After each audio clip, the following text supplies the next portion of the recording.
Okay, we have Shemar, and he is ready for questions. We'll start over here in the back. Dan Peck, ESPN 106.7 in Auburn. Personal goals for this season, things you've really focused on this offseason? Yes, sir.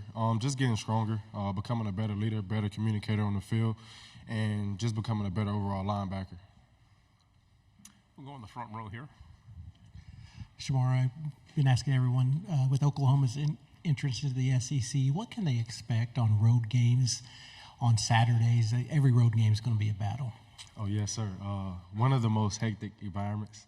Playing in the SEC for 2 years now, you can see some very interesting stadiums, very interesting crowds. So it'll be something fun to see.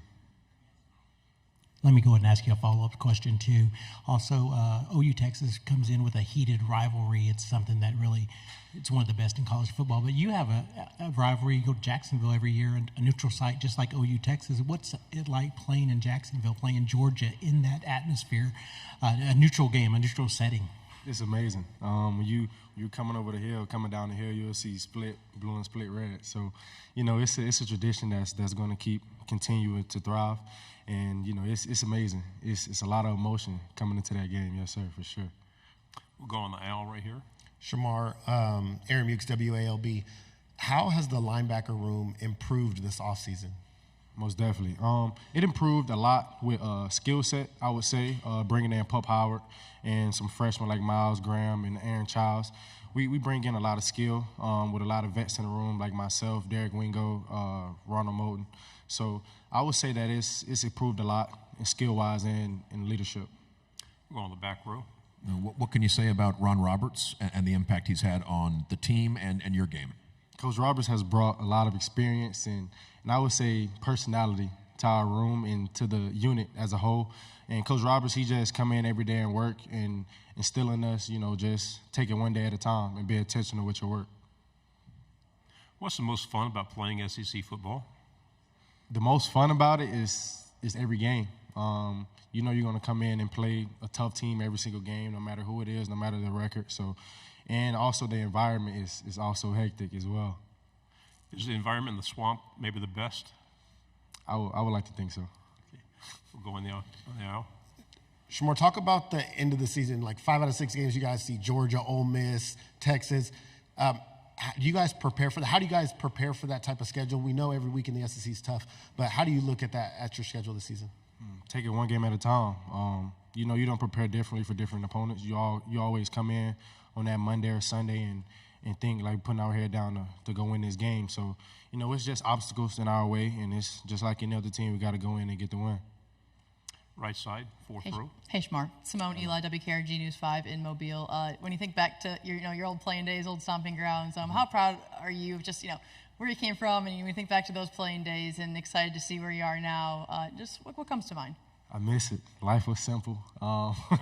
You get to go to high school, go to class, come back home, to your mom. So I miss Mobile. Yeah, it's born and raised there. It will always be home for me. So, I miss it. Faith Academy, my old stomping grounds, Coach French, so I miss it a lot. That's what I was going to ask Coach French, obviously, someone that poured into your life. Him, any others that you couldn't come to mind when you think about helped your development early on and off the field, supported you, family members? Oh, yes, ma'am. Coach French and every support staff in that school, most definitely. Miss Meredith, Miss Shaw, Miss Anderson. They all helped me along the way to get where I am now, so I'm very thankful for them. Yes, ma'am. Here on the aisle. Yeah, what are your thoughts about the University of Texas coming into the SEC, just from the outside looking at them? Most definitely.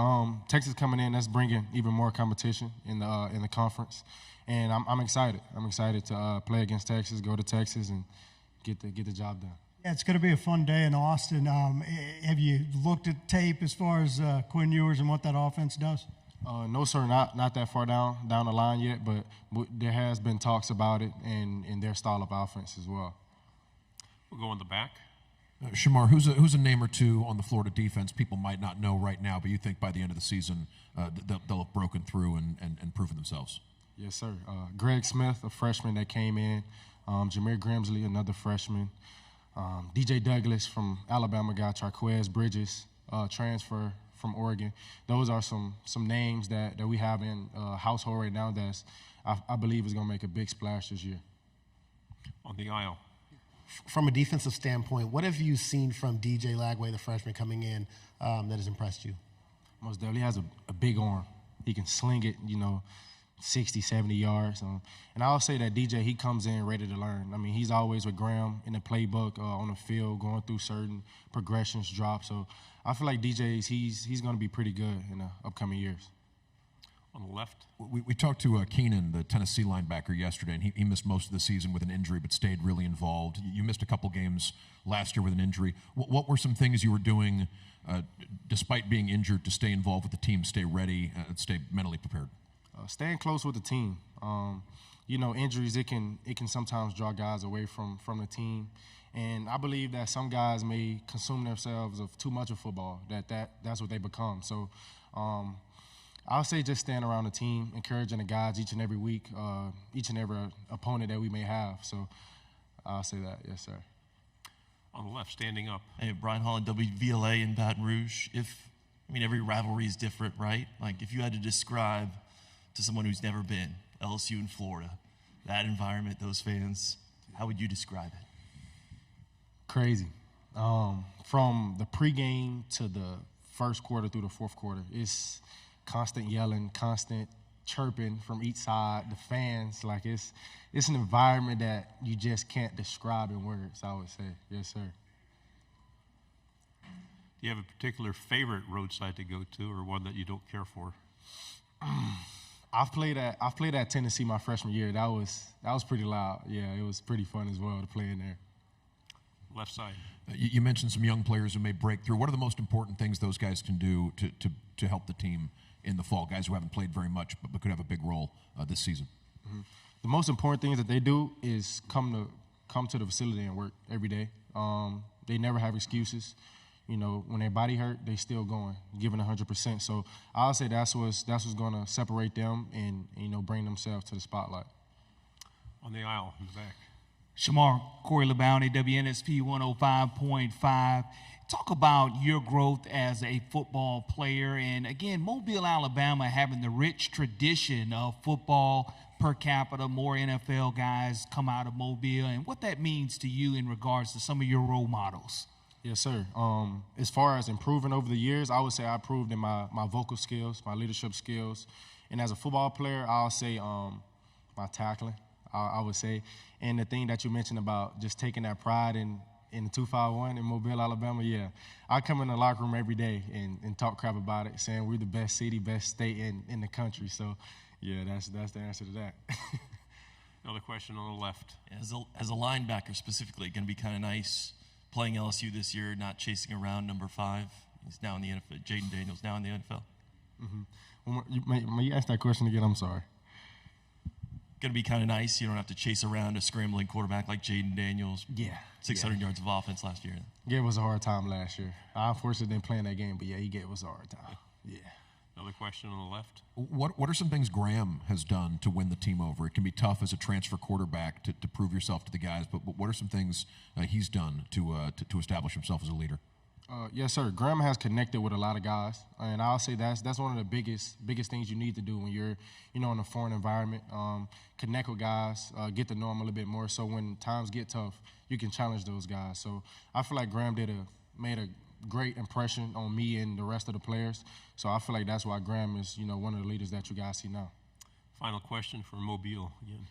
Shamar, the hardest part for you being on the sidelines, not being able to play. I know you learned some valuable lessons in high school, watching, not being able to play, being injured. Those lessons, tell me how that helps you at your linebacker position. And now that iPads are going to be on the sidelines as well, so you can see real-time mistakes. Oh, yes, sir. Like you mentioned, being hurt my senior year, at the end of my senior year, it kind of helped me in this journey that I had with the surgery and the knee injury that I had.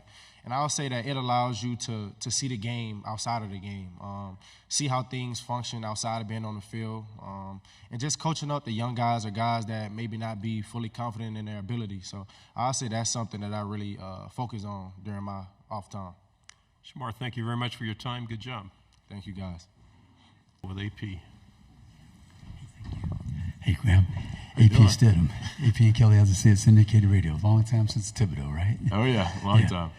Graham, who's some of your threats on the outside that are going to make some plays for you. You have a pretty good tight end as well. Is that correct? Yeah. I think on the outside, we got a lot of great young guys coming back, young guys going into their second year. I mean, I could talk about the receiver room all day, but we also brought in 2 transfer receivers, Shemar DK from Wisconsin and then Elijah Badger from Arizona State. Great experienced players, know what it takes to win, and they've shown that so far. Great leaders too, so I'm excited about that room, man. Front row. Hey, Graham. Michael Cobble from Baton Rouge. Billy was just in here, and he talked about the importance, I guess, of having the right guys in the room at the time. And kind of what he said that stuck with me was everybody on the team now picked us, and we picked them. Do you see that cohesion now and kind of everybody pulling in the same direction? 100%. I mean, I think that you see complete buy-in, and that's, as a team, that's what you need. And you need players leading, and you need buy-in, like I just said. So I think that this team we got right now, they're passionate, they care about each other, they want to win, and they're fully bought into not only just the scheme, but also Coach Napier's vision for what this team should be. Second row. He hasn't been there with y'all long to buy in, but Jason Zandamela came over from USC as a transfer. What have you seen from him early in his career? He's done a great job. I think he's in a different lift group than me in the morning, but I'm sure he can throw some weight around. And I know I've heard from not only players but coaches that he's doing a fantastic job of learning the playbook, putting in the extra reps, and growing not only as a player but a person. So he's done a great job. Fourth row. Graham, Rob Brown, SEC Sideline Sports Network, and GatorBaitMedia.com is part of us. Looking back a year ago at this time, you'd come down from Wisconsin. Yeah. How much have you grown physically, mentally, and what do you think about the SEC after 1 year and then looking at this coming schedule? Yeah, I mean, I'm going to start with just the SEC portion of that. I think the cool part about this wonderful league is just across the board the amount of passion that fan bases have, that players have, that coaches have for their university.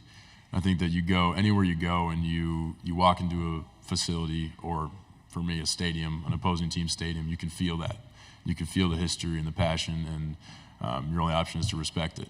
And then what was the first part of that? I kind of missed the first part of your question. Oh, man. Yeah, I mean, I think that for me, as a person, coming down to Florida and experiencing something new, something different than Wisconsin was big for me. And it kind of pushed me into that area where I had to grow as a person, whether that's on the field, off the field, in my faith, in my family, all these different areas. You spend a lot more time kind of by yourself when you're the newbie and the older person. So for me, it was big time. What was the last part of the question? Sorry. The schedule? No, you can't. I mean, this game, you can. I'm always the type. I always go. You can simplify this game. It comes down to execution. That's all it is. If this team executes better than we do, they're going to win. If we execute better than they do, we're going to win. So I think anytime you can simplify this game and just realize that myself and my entire team, these coaches, we're so blessed to put on this uniform, play this game. So every time we have an opportunity to go play it, it's my job to respect that opportunity. So for me, people can call it whatever they want, label whatever they want, but for us, we're just excited for the opportunity. Stay on the third row. Tyler Shaw with KBTX and College Station. Graham, how would you rate, when you look around the league, kind of the level of quarterback play right now in the SEC, and as a competitor, does that kind of help you push yourself? I spent a weekend with a bunch of them at the Manning camp, and I think not only are they they're great quarterbacks, but they're great people.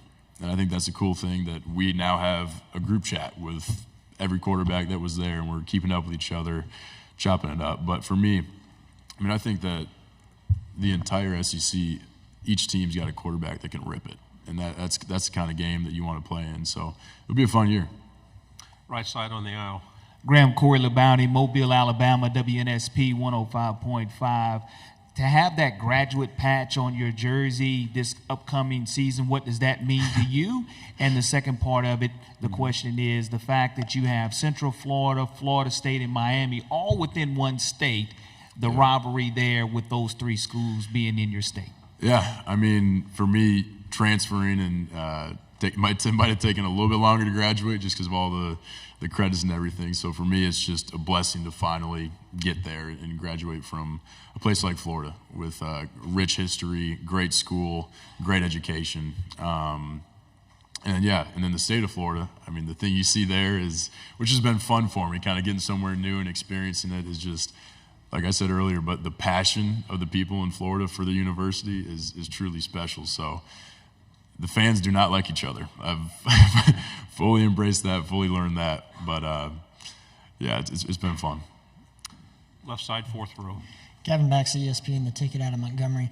Graham, as you've had a couple of years of experience now, how do you feel like your game has developed over these years? Yeah, I'd say just overall knowledge of the game. And I think you go through phases as a quarterback of your process of learning. And it kind of starts with, okay, I get to college, I learn the playbook. After I learn the playbook, then I really start focusing on defenses. After I learn about defenses, how to attack the defenses, then you go back to your playbook. So I think for me, my game has evolved to the point where I've seen a lot of defenses. I've seen a lot of fronts, coverages, pressures, to where I don't feel surprised when I see stuff. It's almost like a puzzle. Like, oh, I've seen Ohio State ran that in 2021 in the third quarter. Like I can remember that because like I lived all those experiences. So for me, the cool thing is being able to utilize that and like just being able to recall plays and like instances that came up where I can help teach guys like, yeah, they might have ran that coverage, but here's another way to run it and show them a clip and stuff like that. So it's freed me up to teach a little bit more when you're a 60-year senior playing college football. Final two questions here, and then pass it to the aisle ahead of you. Courtney Matrani out of TSD Vorts, based in Austin, Texas. Talking in the same vein of all the passing talent in the SEC, you recently were at the Manning Passing Academy. How was it interacting with a lot of the SEC talent like Jackson Dart, Quinn Ewers, Connor Weekman, and more? Yeah, it was great. Where'd you say you were from again? TSDV Sports in Austin, Texas. Austin, Texas. So Quinn and Jackson were playing pool for like 5 hours every day. So they were the pool sharks of the trip. But it was fun to just get to know the guys and spend time with them. And we also had a lot of fun. We'd work out together and throw it around a little bit. So it was also a blast learning from Peyton and Eli and Archie. And just being on the field and working through their drills and guys applying things. It was definitely a fantastic experience. Final question on the aisle here. Hey, Graham, Jacques Doucet, WAP-TV in Baton Rouge. Danny Werfel's bumping around here today and had a chance. Your guy. Before you were born, I'm sure. 1996. But what is it like? He's a big fan of yours, had some positive things to say. I mean, you've got 3 Heisman winners in the history of that school. What's that like to, maybe interact with him a little bit? He has been an absolute blessing for me. I think it was my first or second month coming down to Florida, and I got a text and it was like, hey, when you want to sit down and talk for a little bit, like dash Danny. And I was like, I don't know what. And I'm like, oh, I'm connecting the dots here. And just from the first time I met him, the most genuine person that truly cared about Florida and me as a person. And it's been a fantastic relationship. He's here somewhere right now, and I cannot wait to see him. I'm gonna give him a big dap up and hug. So, but he's been absolutely amazing. Graham, thank you very much. He is ready for your questions. Who would like to start? We'll go in the back on the left side. I had Dan Peck, ESPN 106.7 in Auburn. I had a different question, but after hearing from Coach Napier, got to ask you, how's the video game? Video game is great. They made me extremely good on there. Extremely good. I feel like the swamp looks great on there as well. How's the preseason vibe this year? Is a lot of pressure or a lot of excitement? For the team, yeah. That's good. Yeah. A lot of pressure or a lot of excitement? What's the vibe around the preseason? In the locker room is very exciting. With this upcoming schedule, I feel like the guys are using it as motivation and looking at it as 12 opportunities to prove ourselves to the nation. Front row. Montrell, Eric Bailey with the Tulsa World. I've been asking a lot of the players, for Oklahoma's sake, they know going to every SEC road game is going to be a dogfight. What's it like playing on the road in the SEC, and what's the toughest venue you've played in so far? Man, it's tough playing on the road in the SEC. You got to come with it every time you do. The toughest stadium I played in was Tennessee by far. just the way that the checkerboard audience, just the way that the ground shake when the fans are screaming and stuff like that, and that made it very tough for us that year. Left side, back row. What were some of the things that Graham did when he arrived at Florida to sort of establish himself as a leader and win over the locker room? And would you say he's evolved into a leader on this team? Most definitely. I'll say Graham's first year here at Florida, he kind of was not complacent, but he kind of was quiet because he just got there. But that next year, he kind of had that fire in him, like, this is not going to happen anymore. I'm here now. I've established myself in the offense, and he's kind of spoken out more and called guys out. What do you think the most exciting thing about SEC football is? Man, I think it's the stadiums, the fans. I feel like the fans make it the most exciting. Just playing in that swamp every home game, it's very surreal to me. Just knowing that all those fans are out there cheering for me. Front row on the aisle. AP Stidham, AP and Kelly, as we see it, syndicated radio. Montrell, you had one of your compadres leave to Georgia. Do you relish this chance to get the ball more, maybe? Ask that question again? Oh, one of your compadres left to go to Georgia, running back. So do you relish this task of getting the ball a little bit more? Oh, yeah, I expect getting the ball more coming in the future this next season. But I'm not really, too worried about it because I feel like I can, hold the load on my own and just, going out there and just making sure I play mistake-free football. Front row.